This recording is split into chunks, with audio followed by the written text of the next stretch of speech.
On Second Shot, we tackle 2 new headlines every week to find out what kind of wisdom the world is dishing out today. And we want you to be a part of that. When you see a headline you want to take a second shot at, or if you're looking for advice, or just want to tell us what you think of the show, email us at secondshotcast@gmail.com. If you like what you hear, rate us on iTunes. This helps us move up in the ratings so more people will see us. And if you want to hear more, subscribe to the show so that the new episodes will get straight to you every single Friday. We love you. Thanks for listening and enjoy. Heath Oakes is a millennial mogul whose ignorance on fire led him to fail his way to success. Jenny Anchondo is an Emmy Award-winning journalist whose sharp eye and biting wit have led to her storied career in television. Together, they tackle today's headlines in a way only an odd couple with a dash of perfect opposite can. So kick back, relax, and join the conversation. This is Second Shot with your hosts, Heath and Jenny. All right, now we're back here with the Second Shot. Now, the interesting thing is...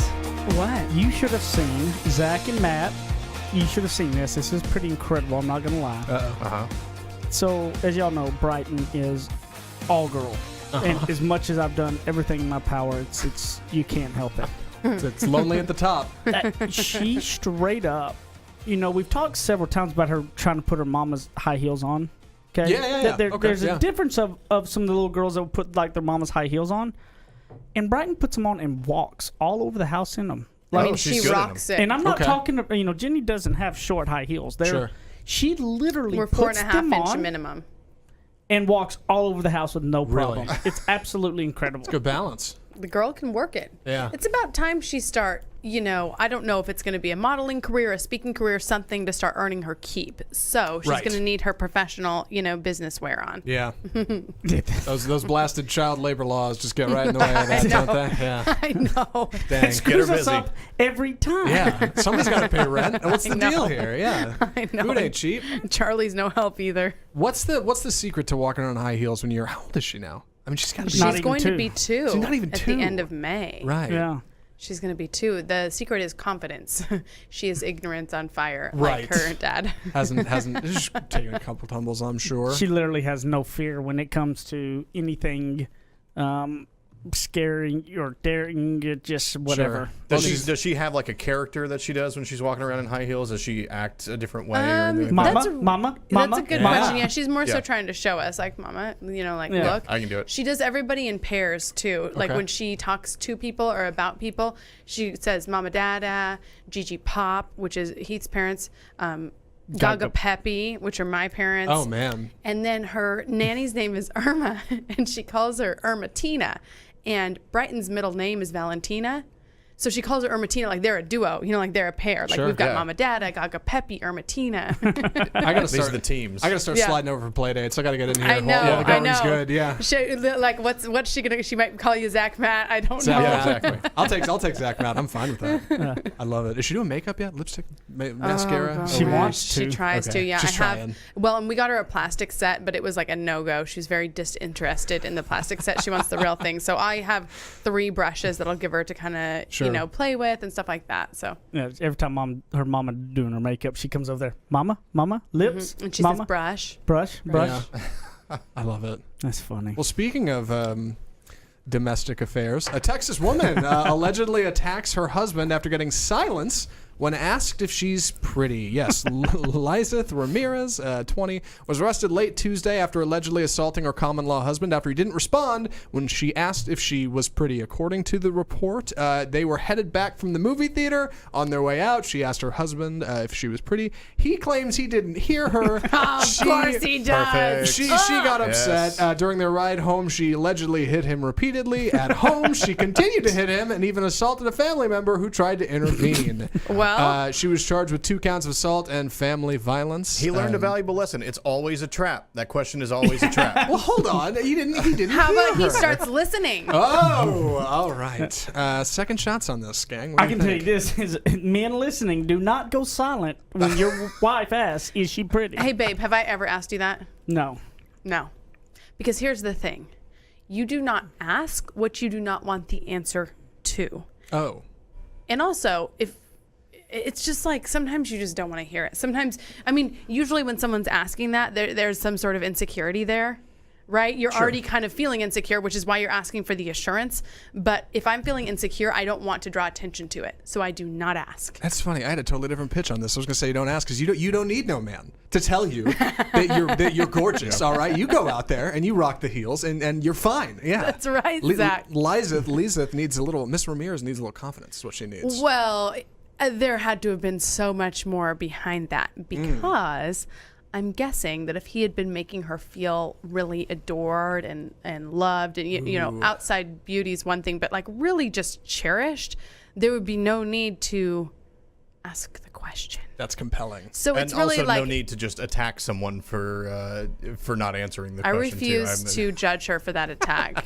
I'd love to know what movie they were coming out of. You know, what prompts a question like that and a response from a young And to have the 20-year-old. violence built up to just go off on it. Yeah. So when I thought about it, that's that one bid that God wishes he didn't miss, and whatever was going on in his mind. And we need to talk deeper about what bids are because a bid. we've talked a lot. Have we gone into this on the podcast? I don't think so. I don't So- think either. so. Okay, Okay, Zach, this is going to be key for you in your marriage. Hold on. I'm so listening. pay close attention. So the Gottman Institute, Gottman, Dr. Gottman is known big time in the relationship world, and the amount of research that they did. They got a lot of science backing a lot of things in relationships. And basically, to give a quick rundown, Zach, they had a lot of couples live in and study them in these apartments for years where they had a camera. They had little monitors up, little patches on to test like blood pressure spikes Heart and all rates. that to get Oh, heart man. rates as things happen. And literally, these people just lived there like normal for whatever amount of time, and they just filmed it all to have science data with what you should do with your partners, right? Oh, wow. Okay. And right. So it's a research-based approach to Yes. relationships. Yeah. Yeah. so one of the interesting things when I heard this, and guys are notorious for this. But women, you can do this. You can as well. Okay. But Hold on. Yeah, we don't know where this is going. but I see a headline being formed right now. Here it comes. one of the biggest data points that came out of that whole research to them was that missing bids is one of the most vital things in relationships. So one thing they found out was that the 6-year follow-up, after all the people that left it, they did 6-year follow-ups, okay? Couples that had stayed married turned towards one another 86% of the time. Couples that had divorced averaged only 33% of the time. Turn towards. So I mean, turn towards if your partner is not happy or Has an issue or wants to discuss, you turn toward instead of turning against. Like a physical. Okay. Right. Well, it's physical and it's sort of like in the idea of turning towards someone instead of away from them. Like if you're like for example, even if you're dealing with something too, Yeah.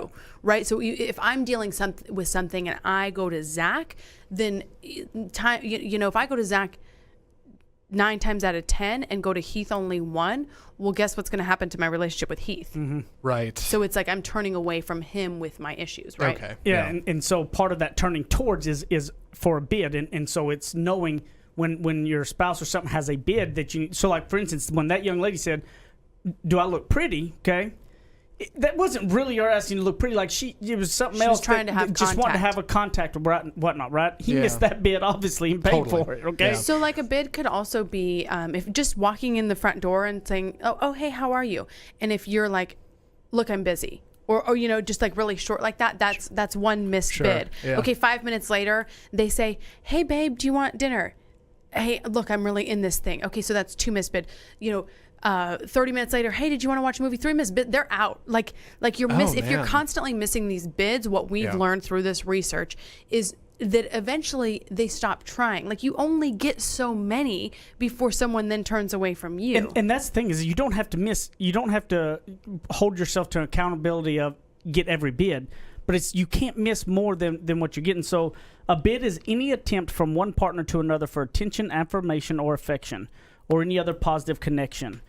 They can show up in very simple ways, like for instance, if you're supposed, hey, let's go get the chess board. You're like, I don't want to play chess. Yeah. Well, they're just really saying, I just want kind of play around with you and have fun. Sure. You know, that's what that really meant. So you missed that bid. Yep. You know, if there's like, hey, can you do those dishes?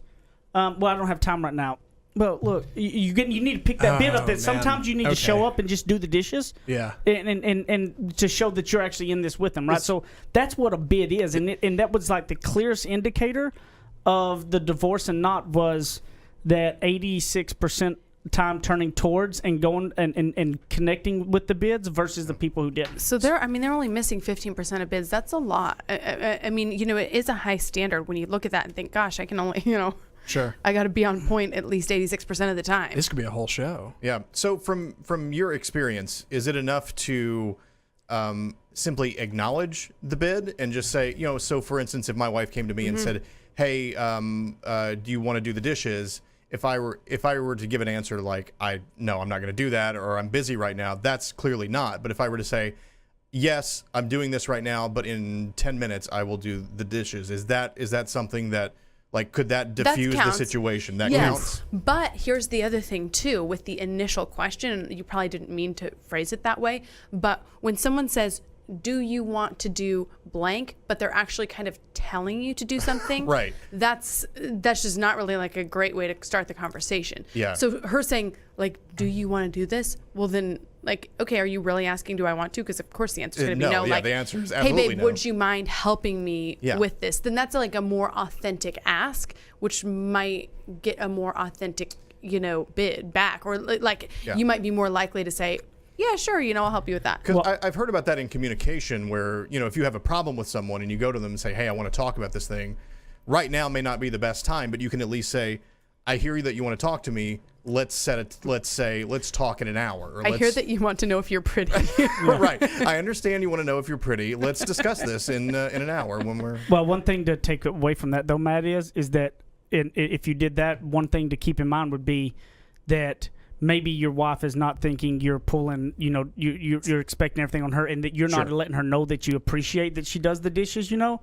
And so maybe you keep that in the back of your mind that the next day you come in, maybe you bring her a thank you card and say, look, I see all the things you do, and I want you to tell you, no, I appreciate it. Or every now and then, maybe it's that reminder to go just do them without her asking. That's like picking up on that. He brings home thank you cards for me constantly. It's crazy. That's that frustration. I'm just kidding. That's that frustration thing of just reminding that not to miss out on those bids on it all. And, you know, and I think maybe because we got some more stuff to go into with this, we could. So why don't we save some of that for the third segment, come back to that? What do you think? Yeah, I think that's a great idea. I see your bid. I raise it by 10, and I will meet you in the third segment. All right, we'll be back in the second segment of Second Shot.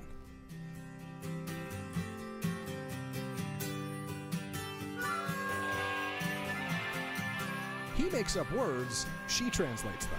Heath and Jenny host more of Second Shot, coming up on RNCN.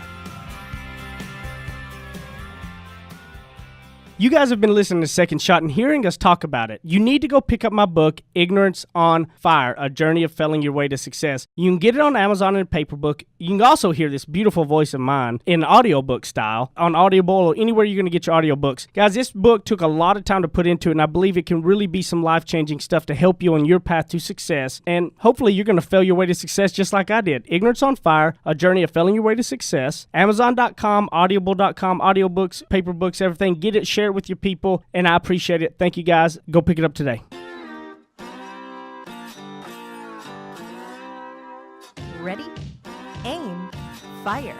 Second Shot is back for another round on RNCN.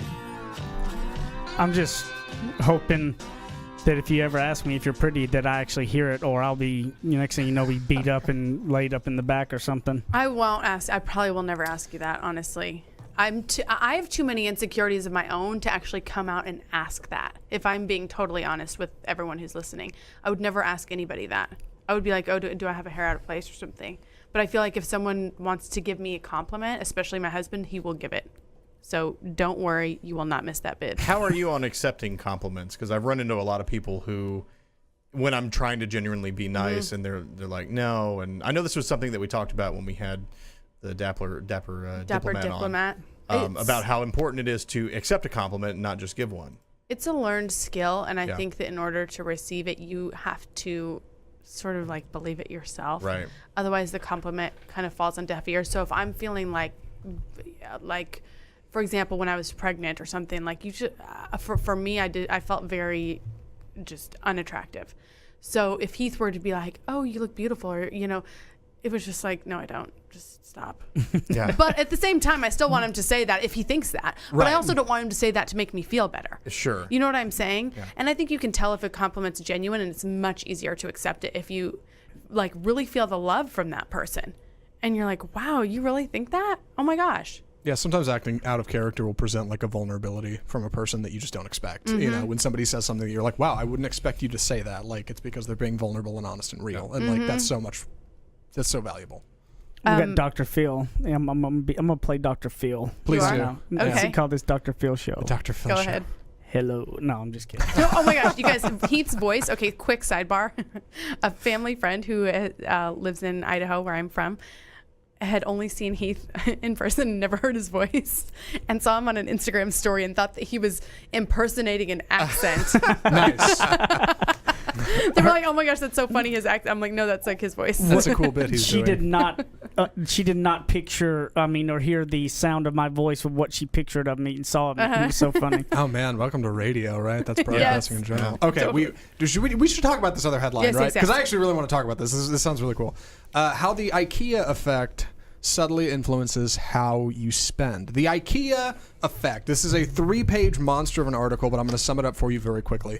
What this is, right? What the Ikea effect is, according to this study, is this idea that the labor alone that you put into something can be sufficient to induce greater liking for the fruits of that labor. And what that means, for anybody out there who's not reading between the lines, is when you go to Ikea and you spend a lot of money on a dresser, and you got to go home and you got to build it and put it together yourself, somehow putting it together, putting in the work, makes you like it more because you had to go to the trouble to do it. Even though it was more work and time and energy, and you got a bunch of paper cuts, like somehow going home and spending an afternoon doing that makes you think, man, I value this more because I went to the trouble. And I think even if the dresser bought is of lesser quality than you could have just bought somewhere else, is part of the equation. And even right? if you pay that IKEA premium, right, a little bit extra for like that sweet IKEA brand, yeah, That giant interesting. bag they give you all the stuff in. Yeah. And I love this. I'd never heard about this before we started talking about it just now. What do you guys think about this? I don't think I've ever stepped into an IKEA store. No, babe. How dare you? That's because one here's in the thing. Frisco. Here's the thing. Heath is from Texas. IKEA's furniture errs on the side of small to me. Ooh. I just feel like Heath's brand of big and Texas and like everything's big. Doesn't fit. It's just not the same. I don't think I've ever I, been however, furniture shopping have in general. had I don't think child-sized it's got to do furniture with in my Texas. house my whole life. Well, it's because Heath's mom decorated his whole house, which is now my house. Yeah. It's so yeah. No, we've never. I don't think we've ever been furniture shopping together. Really? Well, because we've been thinking we were going to have our house to live in for 3 years. Oh, come So we were on. waiting until then. Do yourselves a favor and roll over to IKEA for 3 hours on a Saturday. I You'll heard hate that it. it's It'll like be a great. real marriage test, and I just would like to get a few more years under our belt. I don't think. Okay, we could talk a whole segment about We've been this. building a house for 3 years and we're still married, so I think we Yeah. can survive that. IKEA. Now, this IKEA effect. So I'm going to relate this to when you give somebody a service for free. Like, for example, when somebody would ask me back when I was doing personal training on, more like I was doing more clients, friends, family would ask for workouts. They'd say, hey, can you do a workout for me? Can you create a plan for me? Aside from both of my parents and one of my brothers, none of those people followed through on the routines because guess what?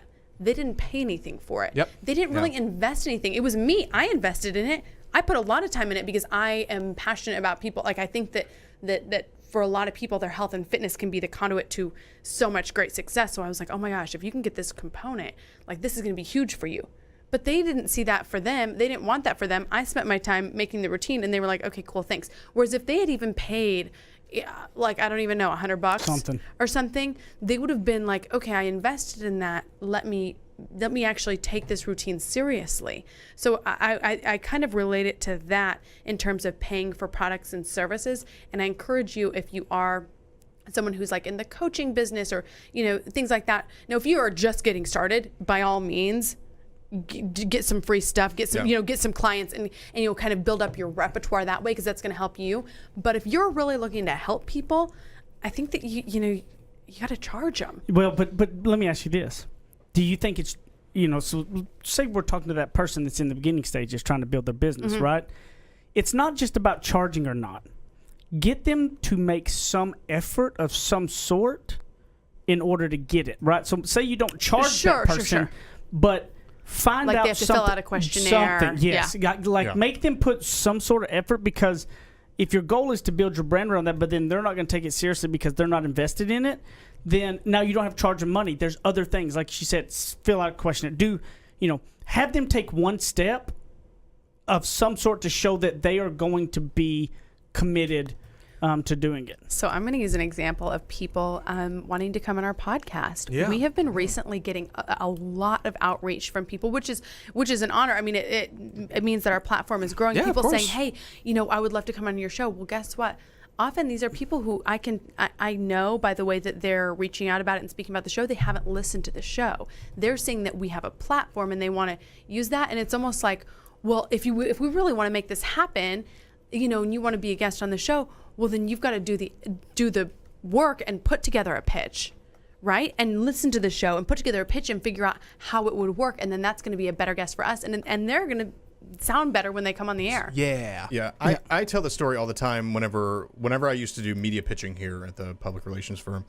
I would always tell stories about bad publicists that would contact me when I was producing in radio. And there's one in particular that stands out where they were trying to contact me for some guest. It was relevant to the show. But what they did was they called me on the caller line while the show was on the air.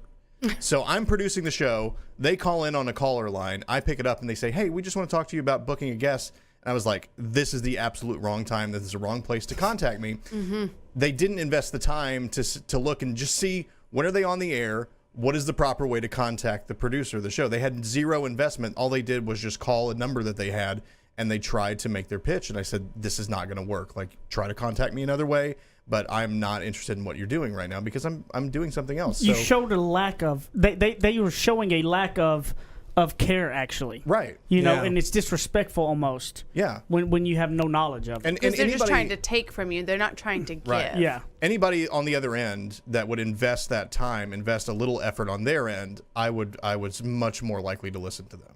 Well, and I go back to as well the reason why in the franchise world that these franchises make the people have a franchise fee. Like they're in the grand scheme of how big the franchise businesses may or may not be, like a $10,000 or $20,000 franchise fee is not that much in compared to what it ends up costing, right, to get a business going. Of course.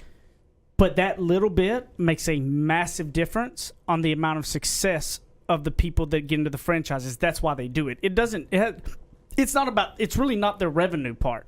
Most of that $10,000 or $20,000 they're probably giving away to people for referrals of it all. That's not their revenue, but it's the commitment, because they know when somebody puts that's that dollar amount of that they've figured out, that is that key difference, that whether they actually commit to making that business work. Because a franchise isn't just turning the key over and getting to work. In our business, it's the same way. It's like when somebody comes in, they have to get an insurance license and do all those things. And when you commit to office space, or you commit to some of those things, that commitment, you'll endure it because you'll be more proud of it. You'll care more about it because you actually had to go through some Putting stuff. value on it. Yes, to get there. Like if they, that's why you see those people that you'll go, oh, they're entitled rich kid, took over their parents' business and they act that way, versus maybe way their father did, or a grandfather or grandmother or grandmother. Of course. Because they actually had to do the work and go. They went through the days where they were eating peanut butter and jelly sandwiches, where the other one did not have to go through it. That's why they value it more. Right. It's the reason lottery winners are always end up broke. Absolutely. It's because you didn't earn it. And if you earn it, if you have that skin in the game, it matters so much more to you every dime.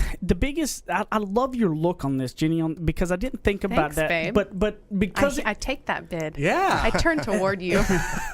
Because in today's world, a lot of people are trying their side hustles and stuff, right? And if you can get influencers, for instance, and stuff on your bandwagon to show things, whether it's your new little business of whatever it is, okay? Great. But here, in a lot of people are trying to start those, and they're sending out to all these influencer stuff for free and not doing anything with it, right? You're never gonna. They're never gonna get the real value out of it. You've got to, like, honestly, it's more important, I think, to find, 5 influencers that will fill out one little survey or something, or make a little order of your product that you give to them for half off, or you have something that then try it for them to do it versus sending it out to 50 for free. Because if somebody shows that little bit of effort, like the IKEA effect here is, they're going to actually care more about it. If they like it, they're going to love it more, right? There was something in that aspect of it for them. And so I think that would be that's an important tip to take here, that just giving free stuff away, a lot of people will throw it to the side. Well, you're not always hitting your right audience, too. It's like you're just kind of, throwing it out there and seeing, who likes it. Like, here's a free table. Well, if it's somebody kind of helped to build that table or invested in a little bit or was really attracted to it, like they were already a potential customer of that table, and they're like, yes, I am willing to work on this table and build it. Or I like your product and I'm willing to put myself out there for it. It's more like long-term success with that. Yeah, they're going to have a passion when they talk about your product or company or whatever it is in a much different level than a whole bunch of people making one little quick post because they got something free. Well, and what I learned a little bit with the giving out personal training and writing programs for people I care about was I would have them do a pretty lengthy intake form, because first of all, that helped me to craft a better workout for them. And I would make them do the SMART goal setting, which I've talked about, the specific, measurable, attainable, realistic, and SMAR. Well, that's so smart. So smart. So smart, you smarty pants. So smart. What a bid. And what is the T? I've been out of the game time. for a while. Time sensitive, where you had to, like, you had to, like, this is my goal for the next 12 weeks or the next year or whatever. And so what I found was that when I sent out the extensive, survey and background and goal setting, some people weren't even willing to do that, which was fine, because then it saved me the time of writing the program, and I could focus on the people who were really like, okay, I do want to do this goal setting, and yes, I do want to go through this process, and I'll send you, health history and all that stuff so that I can make a really robust program, and so that they can feel like, oh, she put something into this for me too. Yeah. And when they spend the time going through all the goal setting, which is sort of the essentially putting together the IKEA table, I found that they were more likely. So I think that that's a really good way for people who are trying to give away products or services in an effort to build their business, doing that sort of like underlying research. I think if you get more people, if you get a relationship where there's a little bit put in both ways, I think it's going to always be something that's appreciated much more. And then it's also understanding that, through the good and bad times, the actual building process of stuff is what makes you love and appreciate something more than just having something handed to you. So we'll be back on the third segment of Second Shot in just a minute.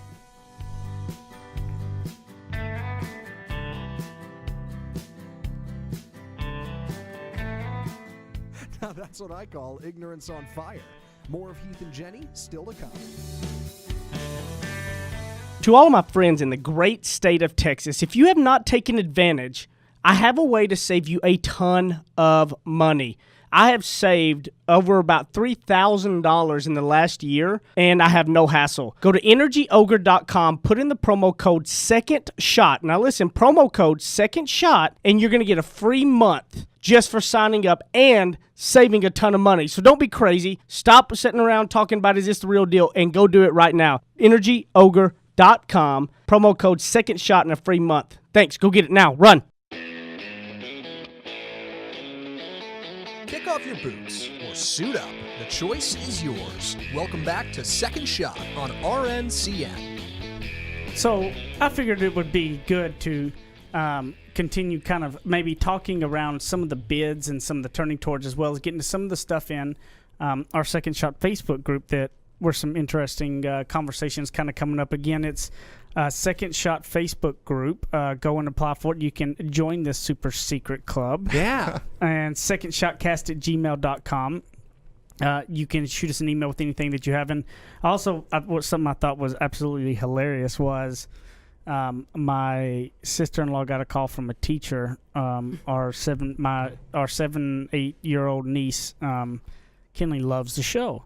Oh. And she's Shout out to Kinley. Yeah. Thanks, Kinley. she was Youngest listener. Hi. she was in her class, and I guess something happened, and they have some work they do on iPads as kids, I guess, and Kinley got in trouble because she downloaded the Second Shot podcast onto the school's iPad. Trouble.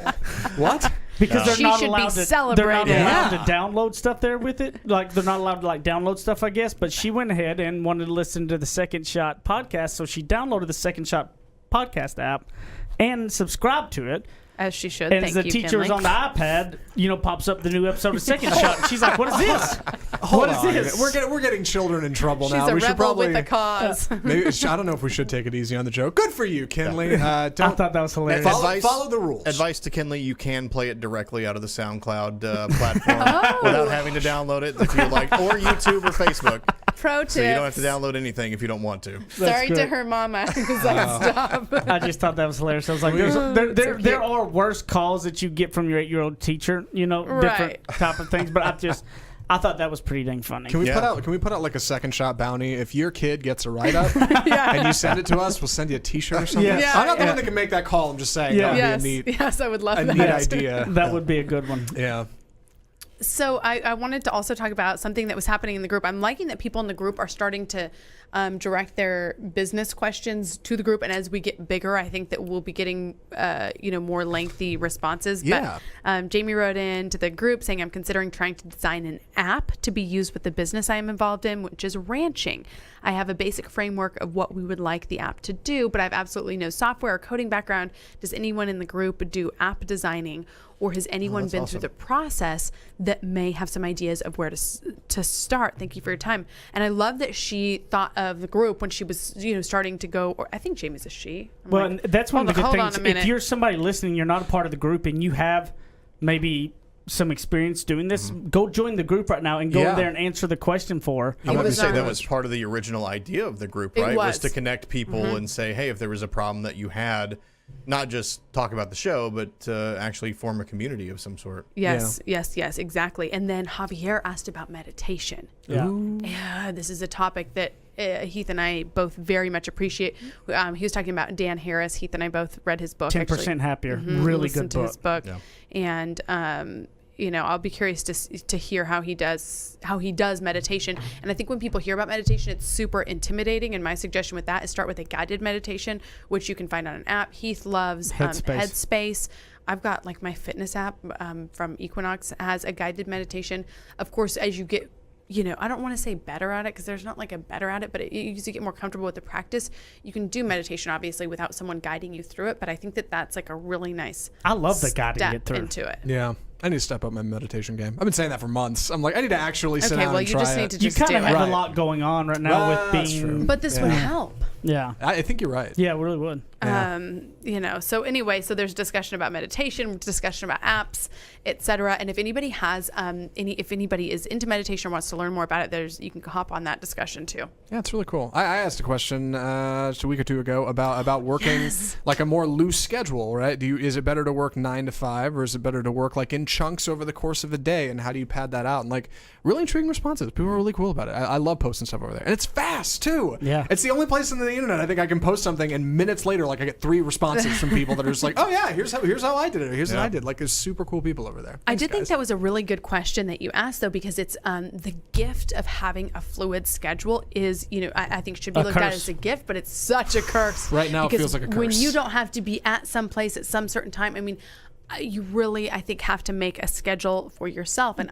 You have to be very disciplined. be so disciplined. Do you know about time blocking, or do you do time blocking, or do you know about that concept? I know that if I try to work from home, I have to drive to my library, local library. I got a card 2 weeks ago, Irving Public, and I have a little spot that I go sit for 4 hours with a coffee and just work because I'm I got to get out of my own space, and I'm trying to lean into this open schedule kind of stuff, but I'm no good at it. I'm particular. I like when work is done, I focus on Christine and being home and doing the dishes, and when it's time to work, I'm working. And I feel like I need to get out of that. Well, I don't know. you're not. It's not that you're not good at it. Nobody is when they're used to having that structure. It's not a good or not. It's just you're making your right moves. The biggest thing is you have to find those spaces where you go into, and that's what it is for, right? Like, I mean, time blocking. Yeah, that's what. Yeah, time blocking and space in general, like a different, like you are, like the library, right? That's smart, okay? Because it's hard for you to do it there, and you get distracted. A lot of people will never be willing to give that up, and they get stuck in it, and they do a horrible job where you already made the change to go to it. But I'm gonna tell you. You need to write out a schedule like a boss made you a schedule and stick to it. And I'm talking about write it out. He's really good at write it out, keeping himself on task. It's tough. I'm struggling with it, but in the best way. Whatever it's a you great use your opportunity calendar to learn. is. Yeah. You need to have it on there, like a legit. Like I'm talking about legitimately put it on there. Right. Go here, there. Like you have a boss telling you to, right. So you go follow it and be there and do it. It's challenging. Yeah. Well, and what time blocking will do for you is when you set it up, from 7 to 8 a.m. I do this. It gives you a deadline, and I give would everybody suggest a time, what time blocking is. Okay, so at least my concept of it, and maybe Heath has a different one or different people, is setting up the schedule for the day, and then you have 1 hour, just like, if you were in that job, you have 1 hour for that thing. So that hour you're putting away your phone, you're not available to, anybody, just like as if you were working in a call center or something like that. And then you have a deadline for that 1 hour, or maybe it's 2 hours. The other thing I think that can be really effective with this is if you have like a creative thing, like you need to do a blog post or write or get something out like that, maybe you give yourself a bigger time block, but it's only on 2 days a week. Instead of every day writing for 20 minutes, it's really hard to be effective. You know how that would work for you. For me, when I get into a blog post or I'm going to write something creative, I need like 2 hours uninterrupted. Yeah. I couldn't do 20 minutes a day because it takes me a while to get into it. But it's really just keeping yourself to a schedule. And then the other thing too, I believe in outdoor time, movement, activity. I just think that it's so imperative to, like being able to then dig back into your work. So if you have the luxury right now of doing that, like, okay, well now I'm going to go walk outside for 15 minutes. Or maybe you're meditating. But if you write the meditation in, it's 5 minutes, 10 minutes. You for sure will get it done. Now, I will also say, like, look at you, Jenny, preaching this. But once I became a mom, this totally changed for me. I'm no longer able to totally turn my phone off. If she's not with me or Heath, I feel the need to leave it on. So that's something I struggle with. Other moms and dads probably understand that too, because I remember I really was able to, as addicted as I am to technology, to turn it off. And like, nobody needs to hear from me. Oh, but, you were? Not a great bit, Heath. Not a great bit. I missed that bit also. It's turning away.